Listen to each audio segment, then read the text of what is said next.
જિલ્લા રોજગાર કચેરી પાલનપુર બનાસકાંઠા દ્વારા ડીસાના જીજી માળી વિદ્યા સંકુલ ખાતે જિલ્લા કક્ષાના રોજગાર ભરતી મેળાનું આયોજન કરવામાં આવ્યું હતું।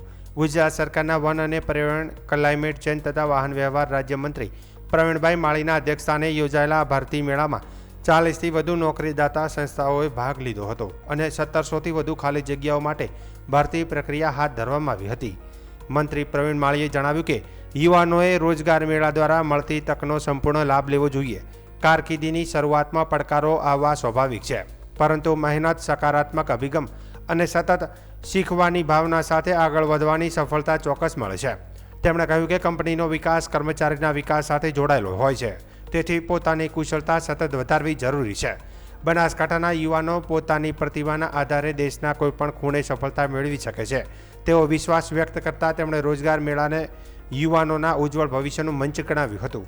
કાર્યક્રમમાં જિલ્લા પંચાયતના પ્રમુખ વસંતભાઈ પુરોહિત, પૂર્વ સાંસદ દિનેશભાઈ અનાવડિયા, વિવિધ હોદ્દેદારો, જીજી માળી વિદ્યા સંકુલના પદાધિકારીઓ, રોજગાર વિભાગના અધિકારીઓ તેમજ મોટી સંખ્યામાં રોજગાર વાચ્છુક યુવક યુવતીઓ ઉપસ્થિત રહ્યા હતા।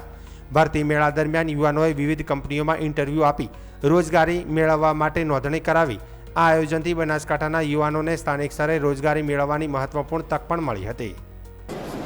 આજે બનાસકાંઠા રોજગાર કચેરી દ્વારા ભરતી મેળાનું આયોજન કરવામાં આવ્યું છે। નરેન્દ્રભાઈને 12 વર્ષ પૂર્ણ થયા છે, તે નિમિત્તે આજે બનાસકાંઠા જિલ્લામાં 1700થી વધુ વેકન્સીઓ, 45થી વધુ કંપનીઓની અંદર આજે બનાસકાંઠાના લોકો પોતાનું ભાવિ મેળો જેને કહીએ છીએ એવા ભરતી મેળાની અંદર ખૂબ મોટી સંખ્યાની અંદર લોકો ભાગ લીધો છે।